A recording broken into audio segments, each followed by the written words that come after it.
talk about this. Turn the hopper around now!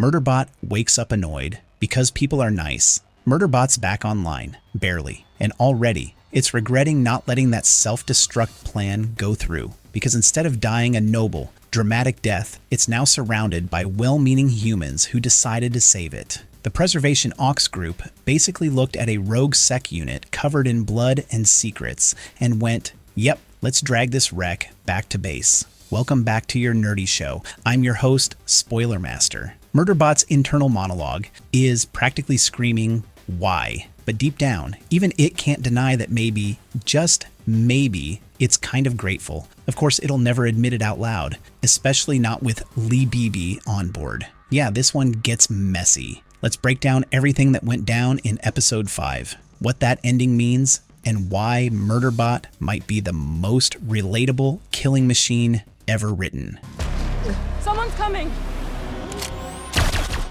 Leebeebee, wild name, wilder vibes. Now here's a new element of chaos. Leebeebee, the last survivor from the DeltFall group, is clearly traumatized, but her coping mechanism? Slightly erotic fanfiction-y. She's freaked out and rambling, and in the middle of all that trauma, she decides to project all her weirdness onto Murderbot. We're talking full-on speculative fantasies about Murderbot's anatomy and function. Murderbot, thank God, was unconscious for the worst of it. But wow, turns out Murderbot was only partially wrong about what happened to her group. One sec unit went rogue, hacked another, and wiped out the DeltFall scientists. Murderbot's theories weren't completely off, but now it's forced to hear those theories confirmed by someone who can't stop drooling over its robotic torso. Yeah, kind of like a tribute.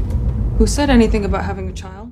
Meanwhile, Rathi gets weird. Rathi, on the other hand, decides that nearly dying and watching Murderbot take a bullet, for them no less, has awakened something primal. So naturally, he starts talking about having a baby with Pinley and maybe Arata. Why? No idea. Maybe he thinks creating life will balance out the whole almost getting killed by a killer robot thing. Pinley's reaction is priceless, like her brain just blue-screened. Murderbot's watching all this unfold like it's its favorite show on Sanctuary Moon. Except it's not, because this isn't entertainment. This is real, and the very real possibility that Murderbot might wake up mid-repair and accidentally murder everyone is looming large in its mind.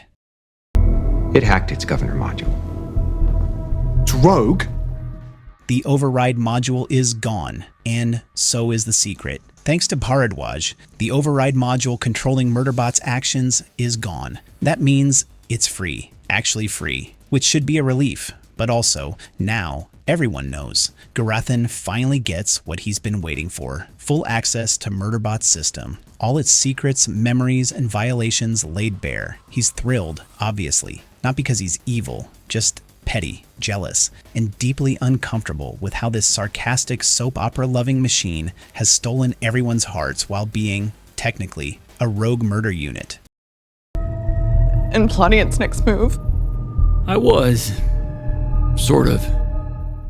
Is Murderbot a threat or a savior? This is the big question now. What's scarier? An enslaved sec unit with no will of its own, or a free one that chooses to protect humans? Muredrbot argues the latter isn't so bad. If Murderbot really wanted to hurt them, it had plenty of chances. Instead, it saved them. Again and again. Meanwhile, Gurathin is stringing together conspiracy theories involving entertainment serials, encrypted messages, and brainwashing. He's convinced that Murderbot's been secretly communicating with the company through Sanctuary Moon. Let that sink in. Man's scared of soap operas. The rest of the team? Amused. Honestly, they're starting to see the truth. A free Murderbot means it chose them, and that scares them less than a corporation-controlled version ever could. 5 days. But what if whoever sent that thing to attack us at DeltFall finds out where we are? Leebeebee's trauma runs. Deep still, Leebeebee's fear is valid. She watched a sec unit wipe out her team, and now she's stuck with another. Even if this one has done nothing but protect them,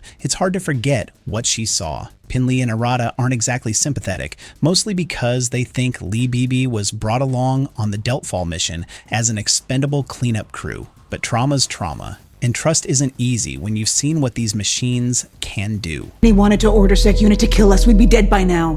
The company isn't trying to kill you. Murderbot pulls a power move. Then comes the moment of real tension. Gurathin thinks he's disabled Murderbot, but Murderbot's been playing along. The minute Gura crosses a line, Murderbot snaps. Not violently, but firmly. It grips Gurathin in a way that screams, "Try me." Mensa steps in, not to stop it, but to re-establish peace, and Murderbot backs down. It doesn't want to hurt Gurathin, it just wants him to stop accusing it of mass murder every 5 seconds. Mensa gets it. She always has. There's something about her, maybe her instincts or her leadership, that makes her trust what Murderbot won't say out loud. She makes a deal, help them get to safety, and she'll let Murderbot go its own way. No betrayal, no company handoff. Just freedom. Murderbot's not convinced, but it wants to believe her. DeltFall attempt to launch its beacon. DeltFall? I don't know.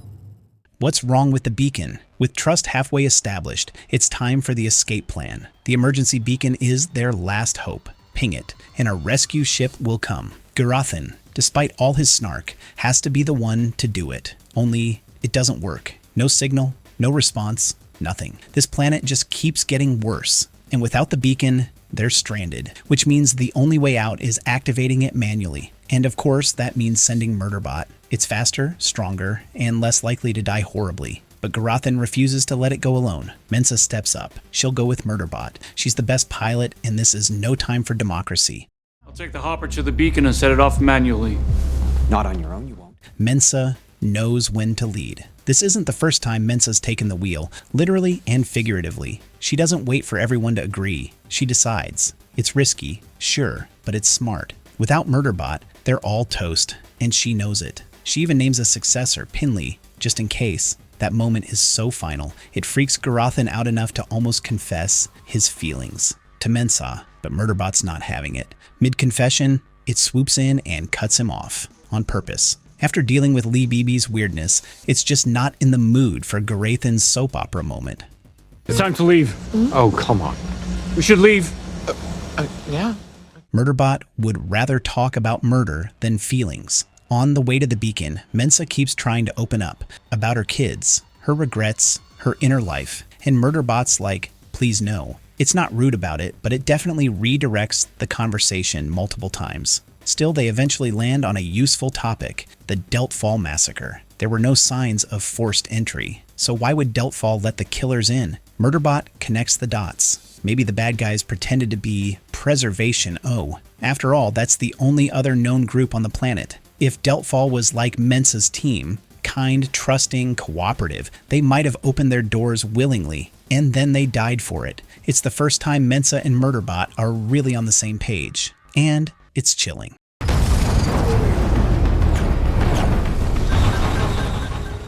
Everything goes boom. Then comes the twist. As they land near the beacon, things are tense but hopeful. Maybe this will work. Maybe they'll be rescued. Maybe, just maybe, there's a happy ending in sight. But just as Mensa is about to ask another deep question, Murderbot senses something. Too late. The beacon explodes. A massive fireball swallows it whole. We don't see what happens to the hopper, but it's clear. This wasn't just a glitch. It was a trap. Someone, something, planted that bomb. Someone didn't want the DeltFall team calling for help, and now they don't want Mensa's group doing it either. It's not working.